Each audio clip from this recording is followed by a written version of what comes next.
Welcome to the deep dive.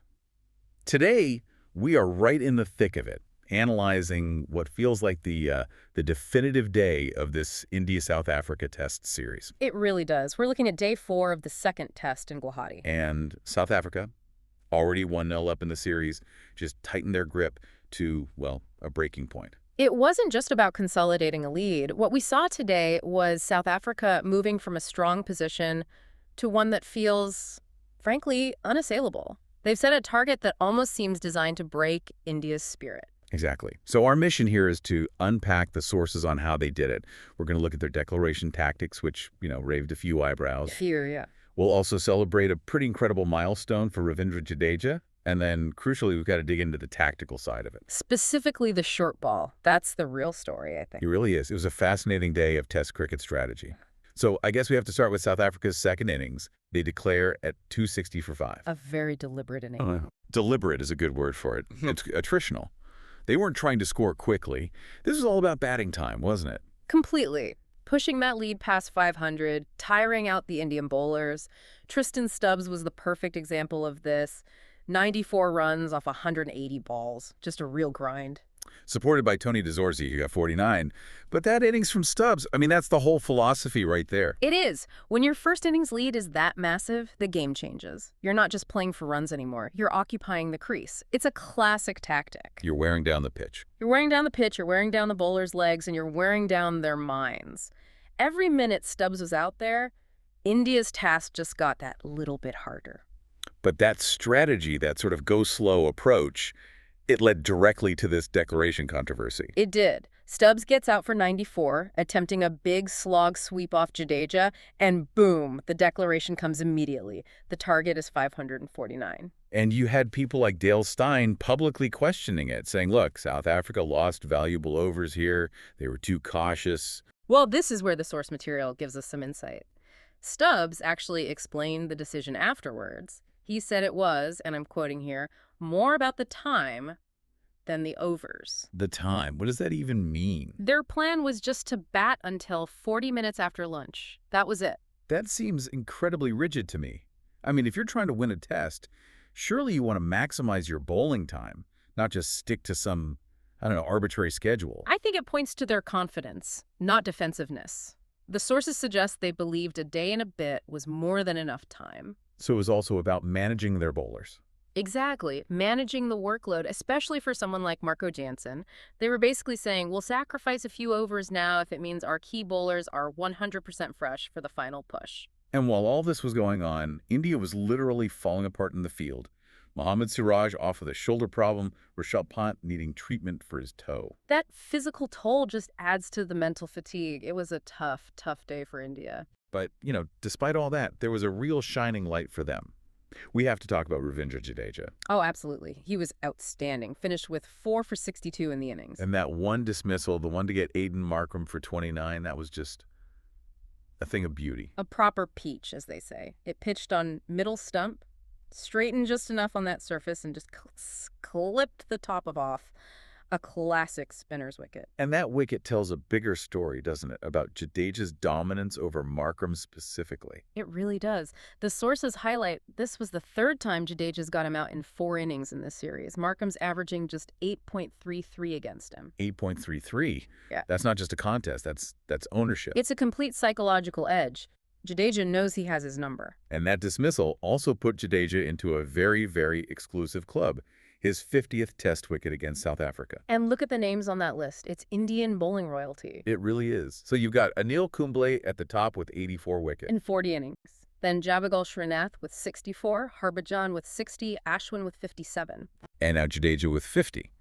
But what really stands out when you dig into those numbers is his efficiency. That's the key point. Jadeja got to 50 wickets in just 19 innings. 19. Kumble needed 40 innings to get his. Ashwin took 26.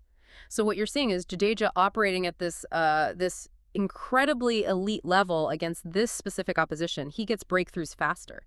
A definite high point for India, but, individual brilliance often gets lost when the overall team plan just isn't working. Or when the opposition's plan is just that much better. And that's what we have to get into next. Because this wasn't just India losing. It was South Africa strategically winning. And it started with a pitch. Right. Tristan Stubbs even mentioned it. He said there were nice footholes there, which is basically code for this pitch is breaking up and the spinners are going to love it. But the immediate threat wasn't spin. It was pace. It was Marco Jansen.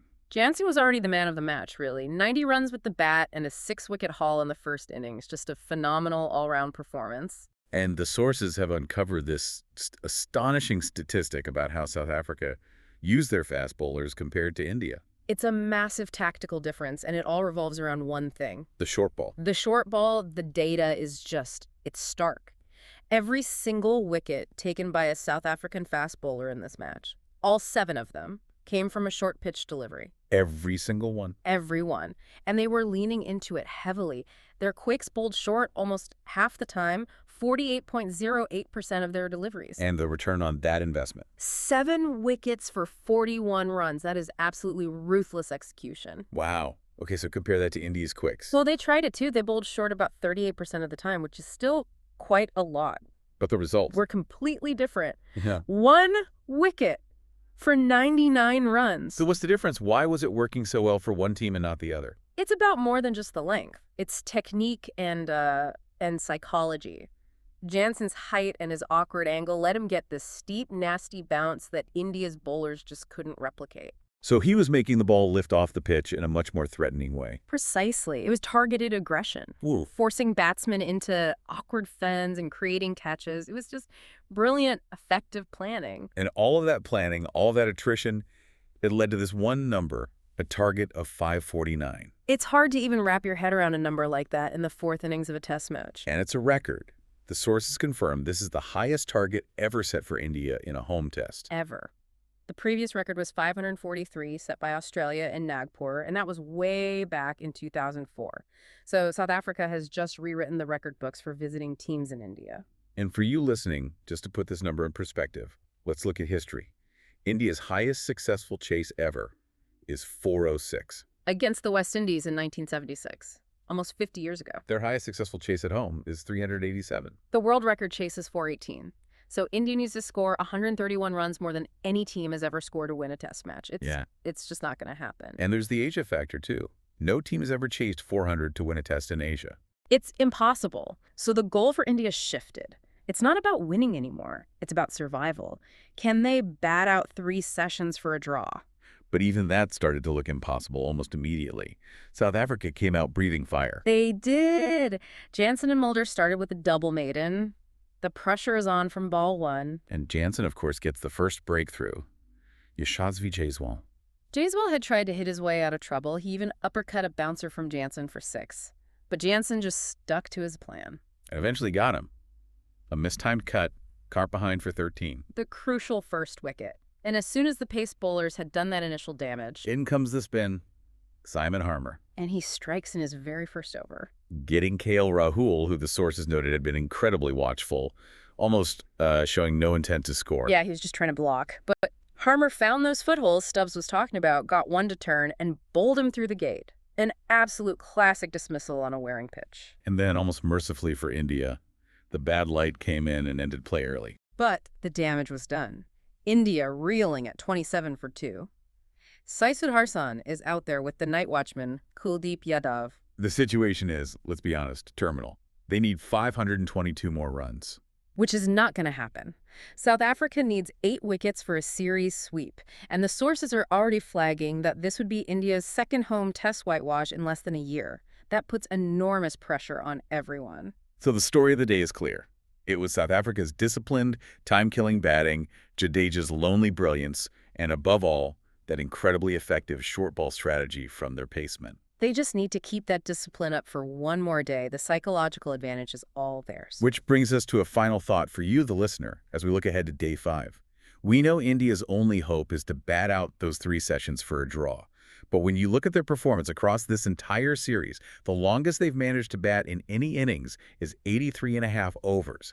That's about 2 sessions. Not even a full day. Not even close.